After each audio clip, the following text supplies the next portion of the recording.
El Núcleo Milenio para mejorar la salud mental de adolescentes y jóvenes, IMAI, Centro de Excelencia de la Iniciativa Científica Milenio, financiada por ANID, presenta Sintoniza tu Salud Mental. Un espacio dedicado a la difusión del conocimiento científico sobre bienestar emocional, psicológico y social en Radio Universidad de Chile, 102.5 FM y radio.uchile.cl. Conduce la periodista Antonella Esteves. Sintoniza tu salud mental.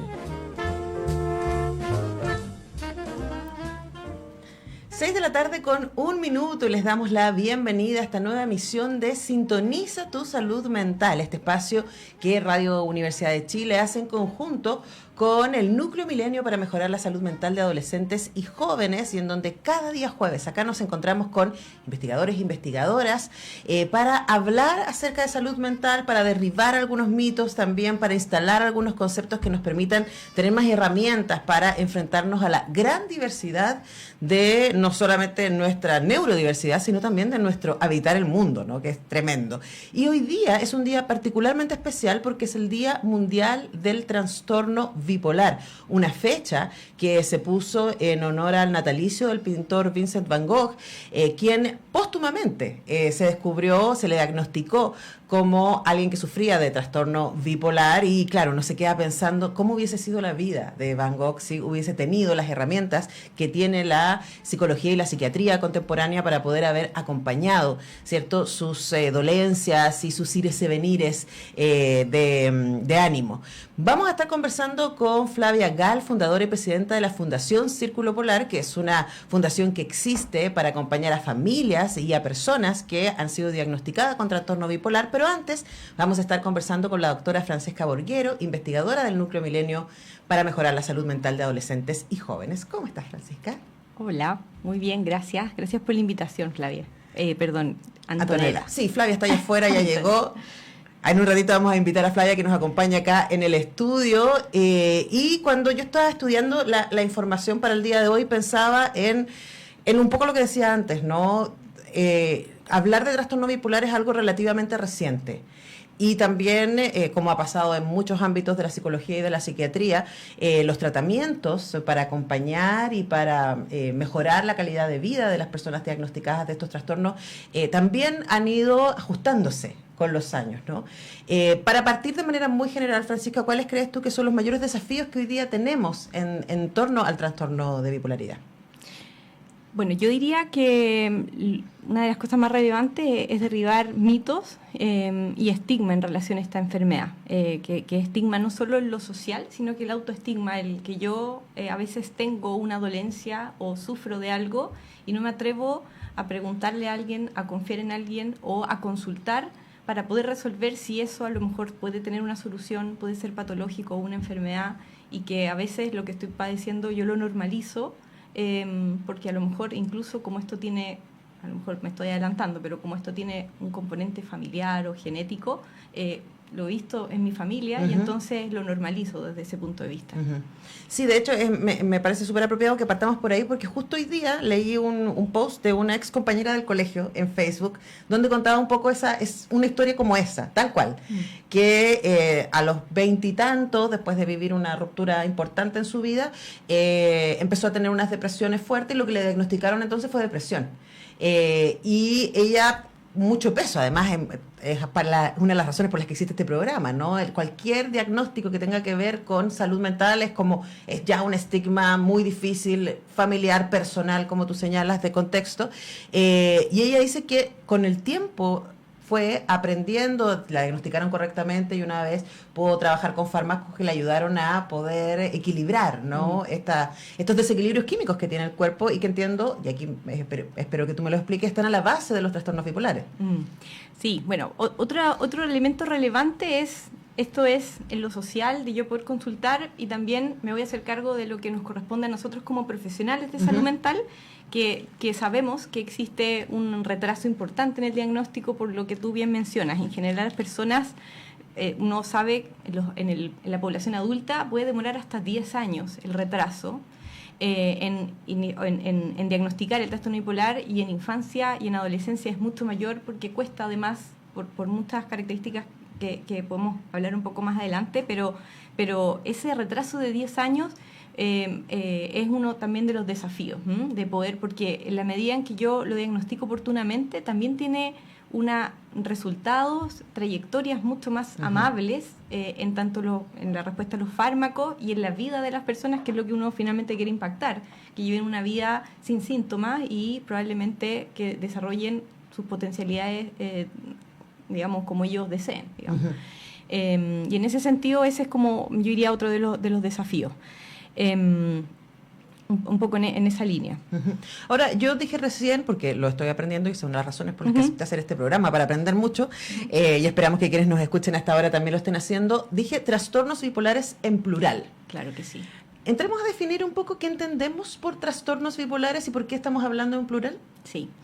A ver, aquí voy a ocupar una palabra que también se ocupa un montón, que es un espectro de presentación. ¿Ya? Estuvimos hablando del TEA hace 3 semanas. Y a veces por eso ocupo ese y que puede sonar, pero también me quiero referir a que es un abanico ya de presentación y que en la manera clásica, como nosotros la conocemos, en general esto se caracteriza porque hay fluctuaciones del ánimo de manera drástica, importante, donde lo polar tiene que ver con que yo me voy desde un polo eufórico, de una máxima, podría, comillas, no sé si es máxima felicidad, pero sí euforia, muchas veces asociado a irritabilidad, y que eso alterna muchas veces con episodios efectivamente depresivos, como tú mencionabas, y que eso es lo que genera muchas veces el retraso, porque las personas pasan muchas más veces en episodios depresivos que en manías, ya que es el polo, digamos, eufórico.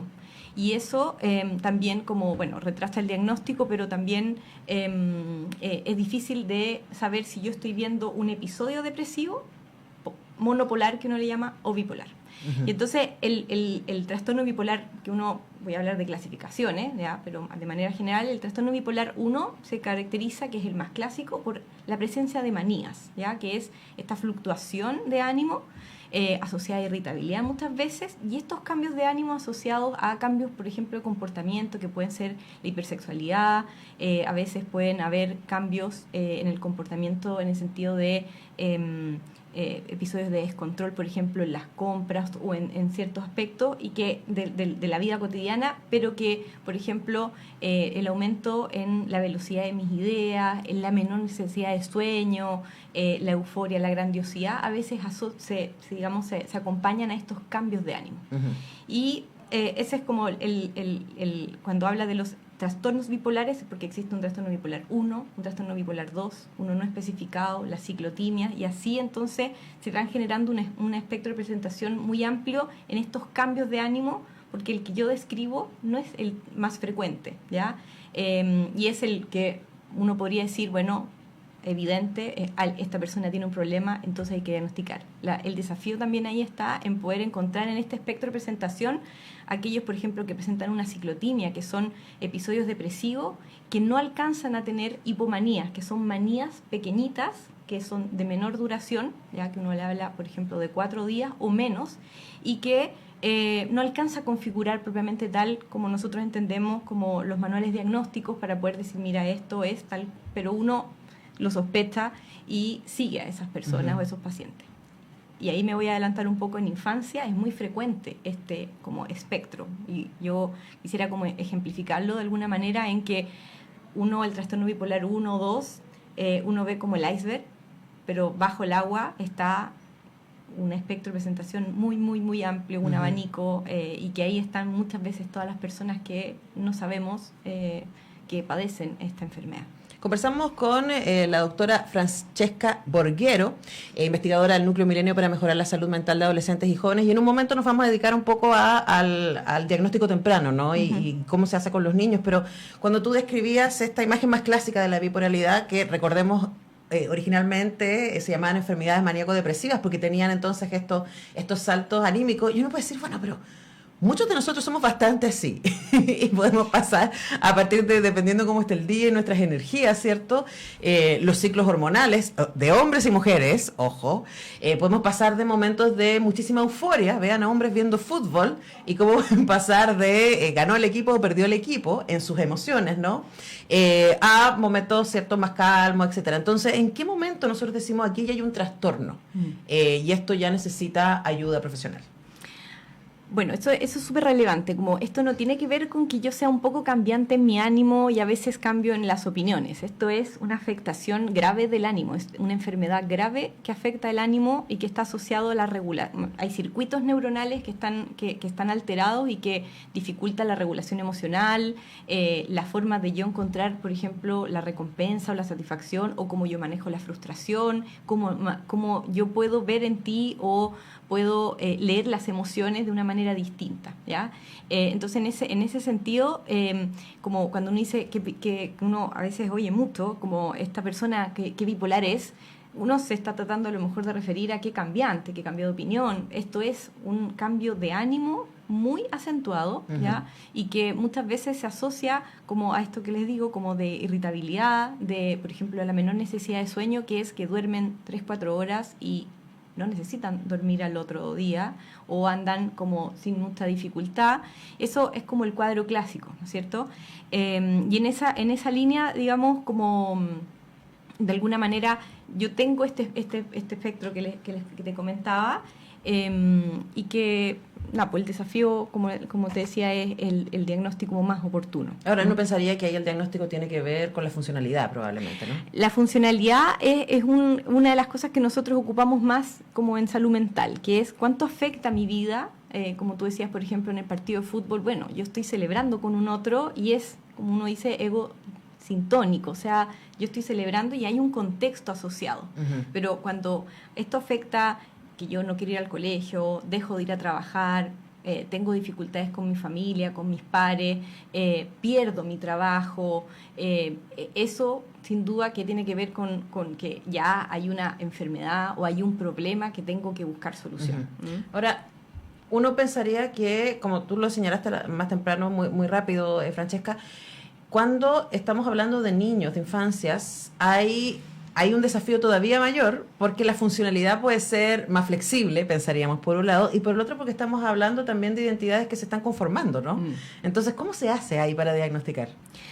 Ahí es una de las, probablemente, o sea, el desafío siempre está en trastorno bipolar, pero en infancia es, yo diría, uno de los momentos más relevantes, porque uno sabe que la sintomatología muchas veces parte de la adolescencia. Por ejemplo, las personas adultas refieren que el 90%, por ejemplo, partieron sus síntomas antes de los 18 años y casi un 30% antes de los 13 años. El punto ahí es que es difícil a veces diagnosticar por la sintomatología, que lo que más característico a veces está es la irritabilidad. La irritabilidad en la población infanto-adolescente es un síntoma muy frecuente, es como la fiebre, que uno dice, bueno, hay algo mal, pero ¿qué es? ¿Viral? ¿Bacteriano? ¿Puede ser infeccioso o no es infeccioso? Digamos, como en esa línea. Entonces, de alguna manera, ayuda mucho como te decía, los síntomas que pueden, por ejemplo, ser concomitantes, como este aumento de velocidad en las ideas, la grandiosidad, que a veces es mucho más, por ejemplo, en un niño que te diga, yo me creo Superman, digamos, ¿verdad? Porque la grandiosidad se puede dar en ciertos momentos de la vida, que es una manera lúdica, pero esto es que genera dificultades, ¿cierto? Esta euforia, esta irritabilidad tiene algo característico que es episódica, ¿ya? O que se exacerba en ciertos momentos, ¿ya? Que es distinto a una irritabilidad que a veces hay chicos que tienen, o niños, niñas, adolescentes, que son irritables completamente y que ahí uno sospecha otro tipo de cuadro.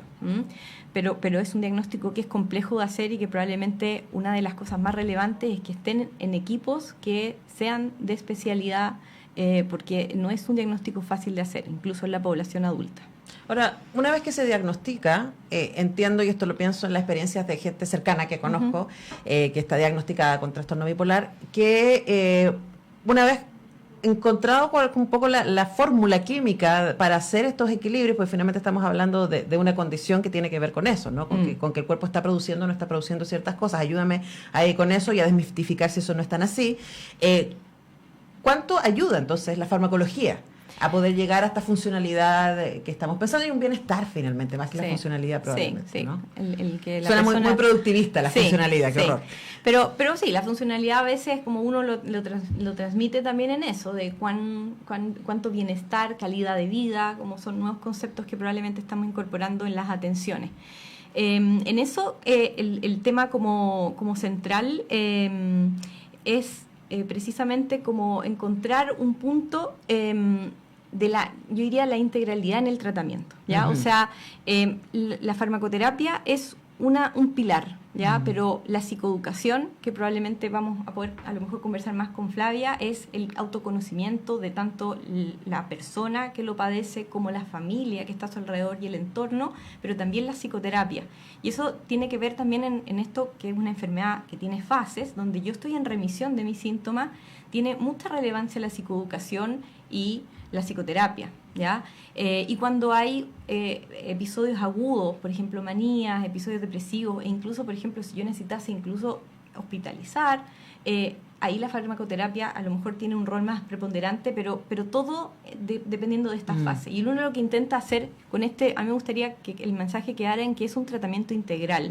No solo hay algo químico, nosotros somos cuerpo, pero también nos movemos en un entorno que también interactuamos, y eso también hace que haya oportunidad de cambiar, y quiero decirlo porque, por ejemplo, el mantener ciertas rutinas, cierta estabilidad en un ambiente protector de trabajo, de la escuela o del trabajo o del colegio, ayuda a que yo permanezca en una remisión o sin síntomas o más estable.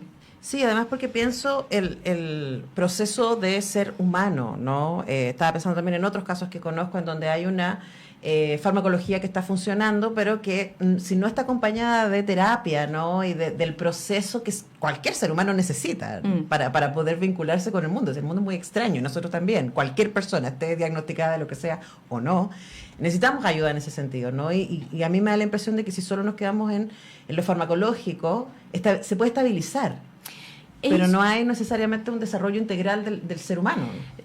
Eso es muy cierto, y que además hay un efecto práctico. Nosotros los seres humanos también somos un poco inmediatos y como de acuerdo a las necesidades. Entonces, cuando yo veo que ya estoy estable y no tengo ningún problema, podría perfectamente abandonar mi tratamiento sin ninguna dificultad porque ya desapareció, ¿no es cierto? Y entonces, cuando yo tengo una psicoterapia como afiatada, y como yo también participo o estoy en grupos de psicoeducación, yo entiendo cómo funciona mi enfermedad y que los momentos de remisión probablemente son los momentos de mayor desafío para mí, ¿no es cierto? En lo personal, de decir, bueno, yo tengo esta condición que es crónica, pero que se comporta también como fases y que puedo intentar de que esto esté lo más apaciguado posible, ¿no es cierto? Sí, bueno, y además es importante, quiero remarcar esto que tú dijiste, ¿no? Cuando estamos hablando de trastornos bipolares, estamos hablando de una condición crónica. Uno no se mejora de la bipolaridad. Sí, en medicina no existen los nunca ni los siempre, pero en general sí, uno habla que esto es una condición crónica. ¿Y qué es lo más... ¿cuál sería la condición ideal, la situación ideal para alguien que ha sido diagnosticado de trastornos bipolares? ¿Cómo se construye un buen vivir, diríamos? Bueno, con estos pilares, como te comentaba, uno es ojalá tener el diagnóstico como lo más temprano posible. Y eso afecta también la respuesta muchas veces a la farmacoterapia y a la terapia en general. Y en la medida en que también, por ejemplo, si yo tengo un diagnóstico mucho más precoz en la infancia, por ejemplo, que es mucho más raro, pero podría existir, en general a veces los cursos son más complejos de llegar, por ejemplo, a la estabilidad. Se puede lograr, pero son en general enfermedades, podría decirse, un poco más graves. Pero en la medida, yendo un poco a lo más esperanzador, es que en la medida en que yo tengo este diagnóstico más oportuno, llego y no espero o no estoy dando vueltas en distintos profesionales 10 años para realmente pasar a lo mejor de depresión en depresión, intento suicida, y ahí digo, bueno, tengo un trastorno bipolar, ese es un poco, yo diría, como los elementos más claves. Ahora, vamos a hablar de eso en un momentito con nuestra siguiente invitada, pero pensando especialmente que el INJAI, con quien desarrollamos este programa radial, el Núcleo Milenio para mejorar la salud mental de adolescentes y jóvenes, tú decías antes, Francesca, que en general en la adolescencia es un momento en donde se hace más agudo el diagnóstico, pero también uno podría pensar que la adolescencia de todos nosotros es un momento de desequilibrios profundos, ¿no? De cambios. De cambios y de que cualquiera, ¿no? Se siente que el cuerpo es limitante, que no sabe lo que le pasa, que cambia de emociones muy radicalmente. ¿Qué es lo que ustedes han aprendido desde el INJAI para decir, ok, aquí hay un límite, aquí hay que tener cuidado? Y estoy pensando especialmente para la gente que nos está escuchando y que a lo mejor está pensando, a lo mejor eso es lo que le pasa a mi hijo o a mi sobrino. ¿Qué habría que tener ahí como alerta? Yo diría como la sintomatología, como lo más, siempre estar atento a, por ejemplo, las depresiones iniciadas en infancia y especialmente en la adolescencia. INJAI tiene como una línea súper potente en esto, incluso como en poder reforzar el diagnóstico. Y el tema de la suicidalidad, ¿ya? La conducta suicida también es relevante porque, como te decía, yo muchas veces paso mucho tiempo o debuto esta enfermedad con sintomatología del ánimo, que es la depresión, o incluso hay 15 veces más riesgo suicida en este tipo de enfermedad. Entonces las personas que padecen esta enfermedad están en este riesgo y yo podría a lo mejor atenuar y decir, bueno, son cambios de la edad, y esto es una situación que el cambio de ánimo es bastante drástico y yo diría que lo más clave que conversábamos antes es el tema de la funcionalidad o el bienestar, ¿ya? Y que a lo mejor uno dice, bueno, entonces siempre tendríamos como que a lo mejor que consultar, pero hay elementos que uno a veces como papá, como mamá o como a lo mejor profesor, uno dice, acá hay un chico que le está pasando algo que lo está pasando mal. Yo diría también como a lo mejor la funcionalidad del sufrimiento. Ahí es muy relevante. Yo diría como las claves. Pero el tema de la funcionalidad y estos cambios drásticos de ánimo asociado, como te mencionaba, estos son como síntomas más clásicos. Tengo una pregunta más antes de que vayamos a la pausa, a la música y a la conversación con Flavia Gal, fundadora y presidenta de la Fundación Círculo Polar. Respecto, esta soy yo, siempre voy a preguntar por perspectiva de género, porque además el otro día cuando estábamos acá hablando de autolesiones y de ideación suicida con adolescentes, hablábamos de que también la bipolaridad pareciera presentar como los mandatos de género en términos de síntomas, ¿no? Las mujeres tenemos mucho más permiso para deprimirnos, para silenciarnos, para irnos hacia abajo, ¿cierto? Para sentirnos delicadas y frágiles, y los hombres probablemente uno diría van a ser más maníacos en su expresión de tristeza, en su expresión de enojo, en su expresión de frustración. ¿Cómo se presenta eso también en los trastornos bipolares? En general, el trastorno bipolar es una enfermedad que afecta por igual a hombres y mujeres. La manifestación es efectivamente, pero eso tiene, yo creo que y acá no está en ningún paper como tan claro, pero sí la pertinencia de género, yo creo que vamos a ir descubriendo que hay elementos como muy distintivos. O sea, el que yo me pueda deprimir mejor o pueda deprimirme más porque soy mujer, también tiene que ver con que hay determinantes sociales. Absolutamente, es un mandato. Claro, que hagan que yo como mujer, ya, pero también hay elementos biológicos. Si yo estoy en un posparto y tengo una enfermedad del ánimo y tengo un antecedente familiar, bueno, también podría, digamos, debutar una enfermedad. Hay elementos biológicos, pero sí, yo creo que la enfermedad bipolar en general, uno debiese quedarse con el concepto de que afecta por igual a hombres y mujeres, pero hay manifestaciones que uno también lo ve, como en los hombres lo más externalizante, esto, lo eufórico, y a lo mejor en las mujeres que se depriman más. Pero los hombres también se deprimen mucho más y debutan lamentablemente con intentos suicidas. Bueno, vamos a seguir conversando al respecto de que hoy es el Día Mundial de Trastorno Bipolar, a propósito de que es el natalicio del pintor Vincent Van Gogh, que yo les contaba al principio, lo padeció buena parte de su vida y se diagnosticó años después, se diagnosticó con biografía, no con él, que también es un tema bien alucinante, ¿no? Vamos a escuchar a propósito, para ir a la pausa, a La Oreja de Van Gogh, Nos contaba aquí Paula Ruiz, que sabe muchísimas cosas, que además es la vocalista de La Oreja de Van Gogh, ha reconocido que ella ha sido diagnosticada con trastorno bipolar. Y al regreso vamos a conversar con Flavia Gal, fundadora y presidenta de la Fundación Círculo Polar. Son las 6:30, sí, nos estamos viendo nosotros acá en pantalla, ya armamos una mesa más grande para tener más experiencias aquí sobre lo que es nuestro tema hoy en Sintoniza tu Salud Mental, que tiene que ver con el Día Mundial del Trastorno Bipolar. Estuvimos toda la primera parte conversando con la doctora Francesca Borguero, investigadora del Núcleo Milenio para mejorar la salud mental de adolescentes y jóvenes, y ahora le damos la bienvenida a nuestro programa Flavia Gal, fundadora y presidenta de la Fundación Círculo Polar. Flavia, muchas gracias por acompañarnos. Gracias por la invitación. Hola Antonella, hola doctora. Qué gusto estar aquí conversando sobre el trastorno anímico bipolar, que es el tema del día y es un temazo que podemos sacar mucha esperanza de él.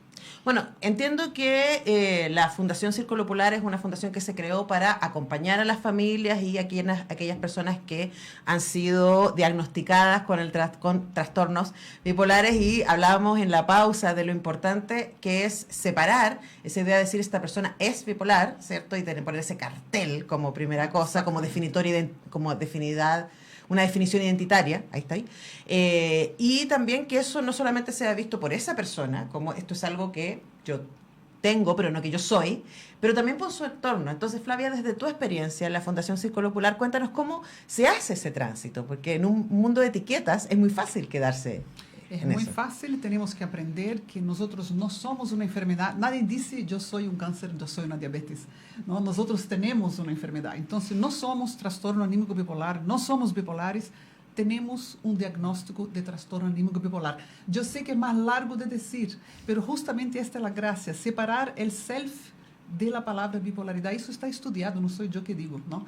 Cuanto más nosotros ocupamos bien el discurso para posicionarnos como persona, no como pacientes.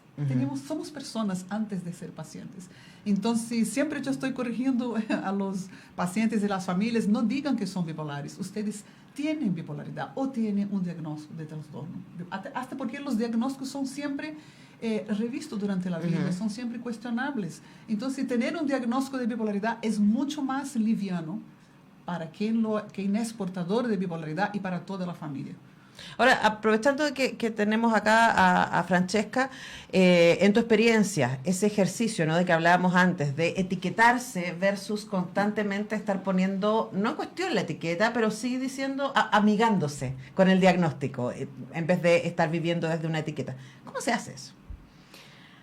Yo creo que, bueno, una de lo determinante es un poco el lenguaje. Como decíamos, el lenguaje también construye realidad. El enunciar o este es bipolar, o esta persona es bipolar, o como hablamos también como en temas como del estigma, pero también tiene que ver con como uno como tratante muchas veces de poder explicar y de poder sacar un poco, como decía también Flavia, esto del self. O sea, como esto puedes padecer, puedes sufrir de esto, puedes experimentar este tipo de emociones o qué sé yo, pero no el que en la identidad, sobre todo cuando hablábamos de por ejemplo, la adolescencia, que es un elemento relevante, el forjar la identidad o la construcción, el que si yo tengo un diagnóstico en ese minuto, el que no me va a definir, el que de alguna manera voy a lo mejor tener ciertos síntomas y que de alguna manera cuando yo hago eso puedo desencasillarme y desetiquetarme. Y entonces, si las personas dicen que pasan siempre en depresión y las depresiones no permiten hacer tal cosa, bueno, cuando remita mi enfermedad yo puedo hacer otras cosas, puedo desarrollarme y plenamente. Ahora, pensaba yo que se está hoy día usando cada vez más bipolar como un adjetivo, ¿no? Y además como un adjetivo negativo. Esta persona es bipolar, así como el jefe, mi compañera de trabajo, no sé quién es bipolar. Entonces, como algo despectivo, ¿no? Y aquí pregúntale a Flavia, en tu experiencia desde la Fundación, ¿cuáles son los mayores mitos sociales que hoy día dificultan el buen vivir de las personas que están diagnosticadas con trastorno bipolar? Yo creo que más que los mitos sociales, lo que más entorpece la relación con los pacientes es la falta de información. El conocimiento es poder y nosotros tenemos que estar empoderados como pacientes o como familia de nuestro trastorno para poder hablar de él sin miedo y tener un buen manejo. Cuando uno tiene un buen manejo del trastorno, uno logra sacar el estigma y la presión de encima y logra comunicar bien de lo que sufrimos y de lo que podemos ser de forma positiva.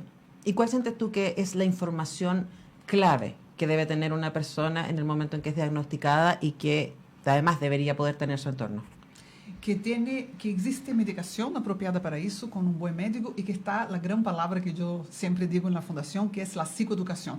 Con mucha psicoeducación, con un médico de confianza y un buen tratamiento, nosotros nos volvemos, los pacientes y las familias que están estabilizadas y tienen una vida funcional, porque no existe la palabra normal, no me gusta. Tenemos una vida... Nadie es normal. Nadie es normal, pero podemos tener funcionalidad. Hay mitos, tú me preguntabas de mitos, sí, de que las personas bipolares son agresivas, es un gran mito, ¿no? Una vez nos negaron un auditorio porque era para una audiencia de personas, de pacientes con bipolaridad.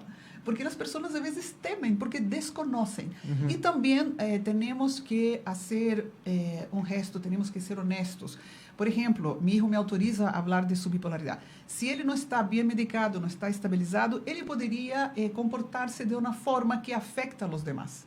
Entonces yo creo que los mitos nacen de aquellos pacientes que aún no saben que tienen bipolaridad, aún no están tratados y claro, ellos pueden afectar a su entorno. Entonces yo entiendo que haya mitos, pero ¿cómo derrumbamos los mitos? ¿Cómo levantamos el estigma y dejamos esperanza? Con información, con psicoeducación. Por favor, a todas las personas que nos escuchan, graben esa palabra, psicoeducación. El Círculo Polar, una de las grandes funciones del Círculo Polar, además de acompañar y de hacer inclusión laboral, si hay tiempo hablamos de eso, es el programa de psicoeducación que nos imparten los médicos de Sochetab y otros profesionales, y que es gratuito, es online, es gratuito, pueden encontrarnos en nuestra página www.circulopolar.cl.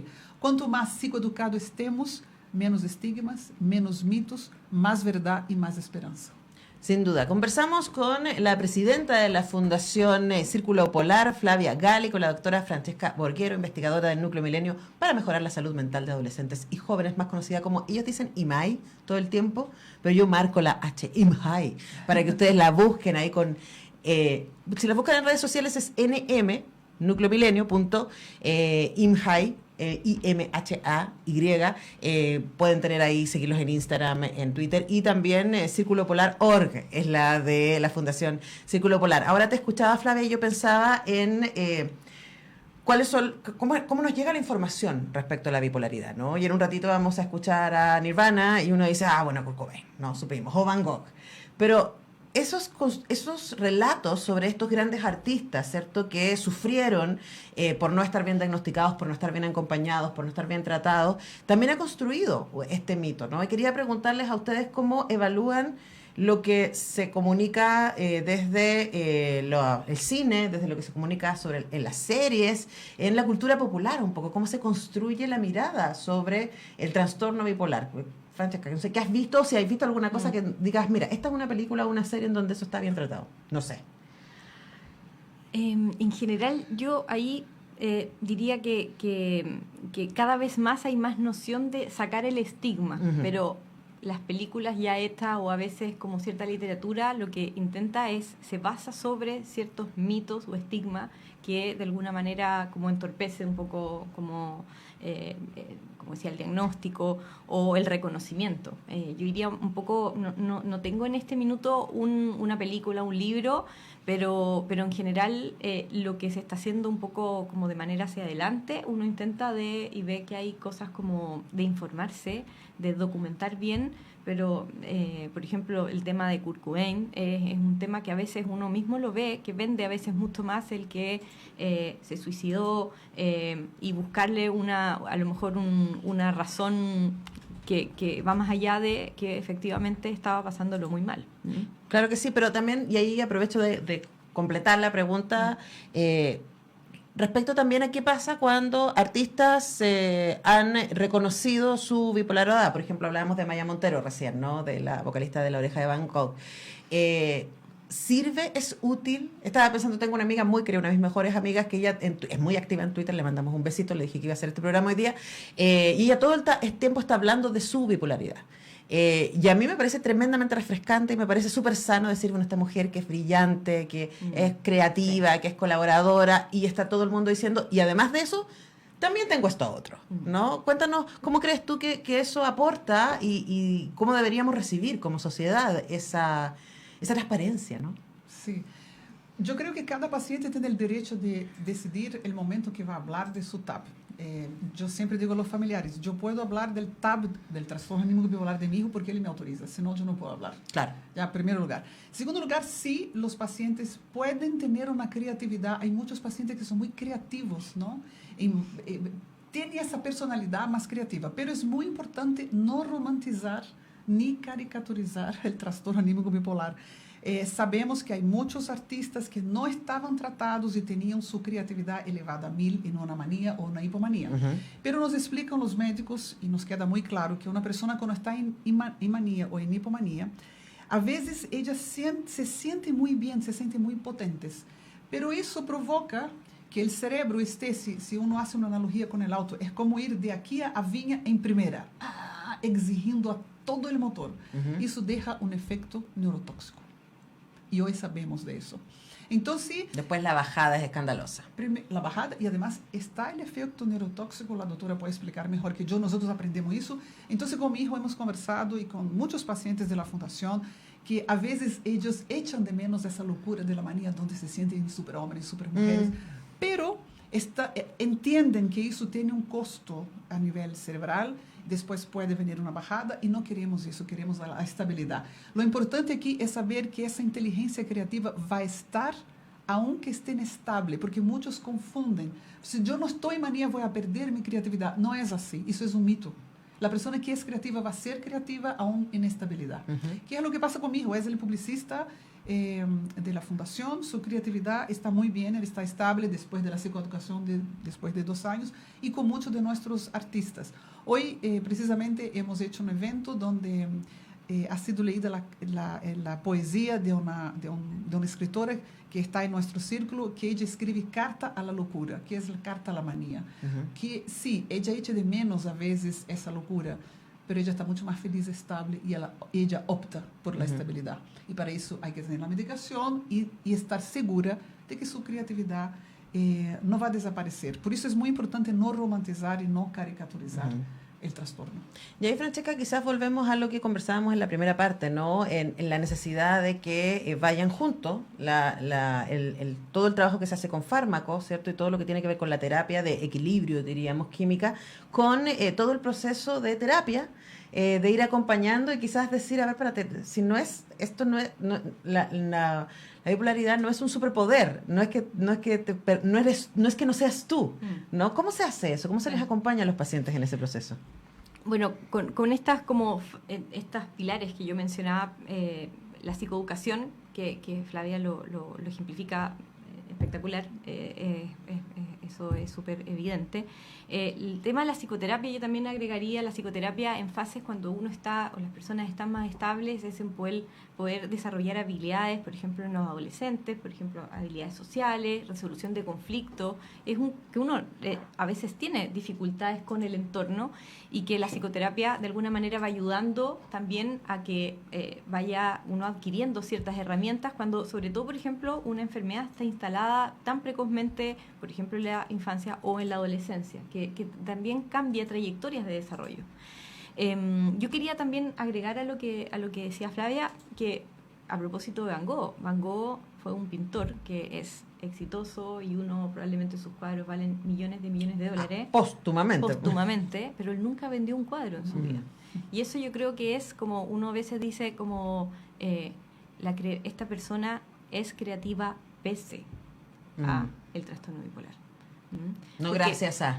Claro, porque el costo de esta manía o hipomanía, que a lo mejor la hipomanía se puede sentir como algo mucho más que pudiese ser productivo o me ayuda, el costo es la inestabilidad finalmente, y que se ve porque esto es tóxico finalmente para el cerebro, como también uno podría decir la psicosis, que también es una manifestación grave de la enfermedad bipolar. Estamos conversando, haciendo este especial de Sintoniza tu Salud Mental a propósito de que hoy es el Día Mundial del Trastorno Bipolar. Hablábamos más temprano de los trastornos bipolares, ¿cierto? Y conversamos con Francesca Borguero, investigadora del Núcleo Milenio para Mejorar la Salud Mental de Adolescentes y Jóvenes, y con Flavia Gal, fundadora y presidenta de Fundación Círculo Polar, que ustedes lo pueden buscar acá en internet. Está circulopolar.cl. Y tú decías, Flavia, que parte de lo que ustedes hacen tiene que ver con la inclusión laboral, y me encantaría que nos contaras al respecto. Sí, yo quería agregar un poquito sobre la creatividad. Yo siento, sin romantizar a los pacientes de la salud mental en general, ellos no tienen las respuestas que el mundo necesita, pero sí saben hacer las preguntas que nosotros no nos atrevemos a hacer. Y eso es el gran valor del paciente con TAP. Dicho eso, y bueno, después comento de las familias, que también yo creo que las familias tienen que estar muy involucradas, porque los pacientes cargan el diagnóstico, pero los trastornos están en nosotros. Entonces las familias tienen que estar involucradas en la psicoeducación, ¿no? Con respecto a la inclusión laboral, nosotros hicimos un piloto el año pasado con la Cámara Chilena de Construcción, donde hicieron un desafío de salud mental en la Cámara, y nosotros 7 iniciativas estuvimos para atender ese desafío de atender los trabajadores de la Cámara Chilena de Construcción. El Círculo Polar fue una de las iniciativas. E hicimos una intervención en una obra en Valparaíso que fue muy exitosa. Los pacientes fueron remunerados para enseñar psicoeducación a los trabajadores de la construcción. Entonces, ese match entre el trabajador de la construcción, que está muy olvidado y muchas veces no tiene ninguna información de salud mental, y el paciente con trastorno anímico psicoeducado, fue realmente una maravilla, exitoso, fue emocionante, tanto así que nosotros estamos llamando otra vez. Yo tuve ayer reunión en la Cámara para volver a trabajar con los pacientes y hacer esa inclusión laboral, donde el dolor, el diagnóstico y el empoderamiento de la psicoeducación y de la estabilidad son herramientas de trabajo sin la necesidad de un carnet de discapacidad. Eso es pionero. Nosotros estamos haciendo inclusión laboral de pacientes que no son discapaces, tienen su funcionalidad comprometida. Yo costumo decir que ellos son funcionalmente intermitentes. Episódico. ¿No? Episódicos, pero son brillantes, son inteligentes, son capaces y van a compartir, están psicoeducados, están capacitados. Nosotros impartimos un curso que se llama Curso de Apoyo a Pares al interior de la Fundación, y ellos van con esa herramienta, saben compartir eso sin carnet de discapacidad, y yo estoy muy contenta.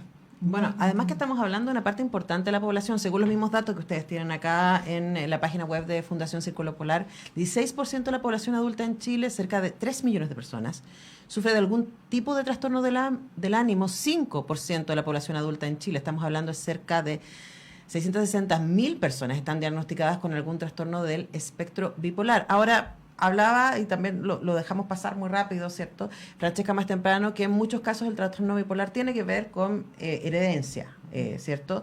Y ahí preguntarle a Flavia, me da mucha curiosidad cómo se trabaja eso, porque yo pensaría, y aquí estoy siendo absolutamente prejuiciosa, ayúdenme con mi prejuicio, de que una mamá, por ejemplo, que tiene trastorno bipolar, se siente muy culpable si su hijo llega a tenerlo, ¿no? Entonces, ¿cómo se trabaja la culpa para que salga del camino, ¿cierto? Y podamos tener este espacio de apoyo y red que es fundamental.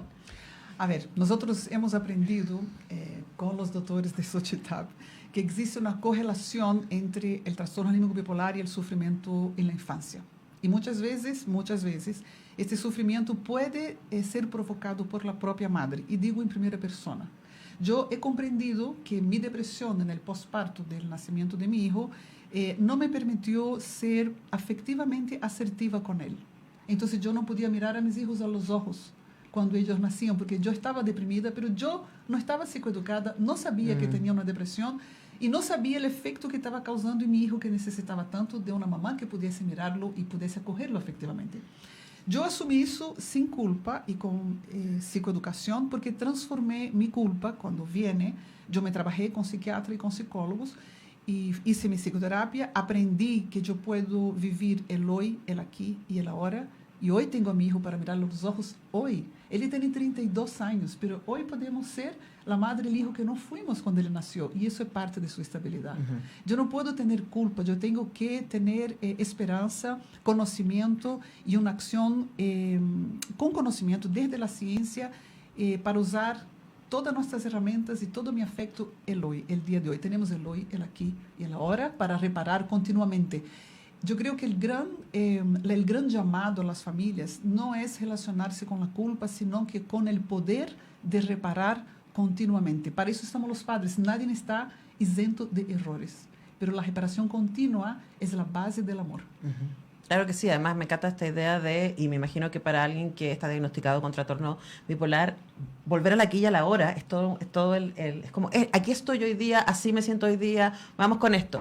Para cerrar, preguntarles a las dos, yo sé que tú nos contabas, Flavia, que Fundación Círculo Polar tiene un montón de materiales absolutamente gratuitos. Una de las razones por las que existe este programa es porque somos conscientes de que lamentablemente en muchos casos el acceso a tratamientos de salud mental suena como un privilegio y es muy difícil, ¿no? Entonces les quiero preguntar a las dos. Primero, ¿cómo acceden a Fundación Círculo Polar? ¿Quiénes pueden? ¿Cómo hacen para comunicarse con ustedes? Sí, entre en nuestra página www.circulopolar.cl o en nuestras redes sociales, Círculo Polar ONG en Instagram. Y luego que entran, van a ver que hay dos botones. Uno para inscribirse y participar de nuestros círculos de apoyo a pares, recibir la psicoeducación y estar dentro de esa gran comunidad de apoyo. Y hay un otro botón que es para donar, que también... Les invitamos a que lo utilicen. Sí, nosotros nos mantenemos, ¿no?, con las donaciones, y por eso es interesante hablar de las donaciones. Ojalá que ustedes aporten, y también con los productos que vendemos, que es psicoeducación y trabajo de par, para aquellos que pueden pagar, para las empresas, porque hay muchos pacientes que no pueden, nosotros los acogemos. Entonces, en nuestra página web, ustedes pueden inscribirse y los vamos a llamar para una primera introducción a la psicoeducación y para que ingrese a un CAP y estén con nosotros en la Fundación Círculo Polar. Perfecto, entonces ahí ya tienen, circulopolar.cl. Francesca, ¿hay algo que quieras agregar? Sí, yo quiero agregar algo súper relevante para quienes que estén escuchando. Efectivamente, a veces la salud mental es como algo complejo de llegar a un tratamiento, pero esto es una garantía GES, ¿ya? Y eso está garantizado por el Estado. Aquellas personas que tengan 15 años y más, una vez confirmado su diagnóstico, ellos pueden acceder a un tratamiento que esto cubre lo que es la farmacoterapia, la psicoterapia e incluso muchas veces cuando requieren hospitalización. Siempre hay algunas cosas que uno puede como debatir acerca del GES, pero sí existe esta garantía, tanto para depresión, pero para trastorno bipolar existe. Perfecto, es un tremendo dato, así que con eso nos despedimos. Le agradecemos tantísimo este tiempo a la doctora Francesca Borguero, investigadora del Núcleo Milenio para mejorar la salud mental de adolescentes y jóvenes. Gracias, Francesca. Gracias a ustedes por la invitación. Y por supuesto a Flavia Gal, fundadora y presidenta de la Fundación Círculo Polar. Muchas gracias. Gracias, Antonella. Y si ustedes llegaron tarde, recuerden que esta conversación queda en la sección Volver a Escuchar de nuestra web, radio.uchile.cl, y también queda ahí en YouTube. Pueden meterse, pueden compartirlo ahí con la gente de la Fundación Círculo Polar y pueden compartirlo con quien les parezca necesario comentar. Esta información es importantísima en este Día Mundial del Trastorno Bipolar. Nos vamos escuchando Nirvana con All Apologies, que es muy apropiado para lo que conversábamos recién con Flavia, y nosotros nos encontramos el próximo jueves en una nueva edición de Sintoniza tu Salud Mental, y yo vuelvo mañana a las 10 a hacer semáforo. Chao. El Núcleo Milenio para mejorar la salud mental de adolescentes y jóvenes y MAI, Centro de Excelencia de la Iniciativa Científica Milenio financiado por ANID, presentó Sintoniza tu Salud Mental. Un espacio dedicado a la difusión del conocimiento científico sobre bienestar emocional, psicológico y social en Radio Universidad de Chile, 102.5 FM y radio.uchile.cl. Condujo la periodista Antonella Esteves.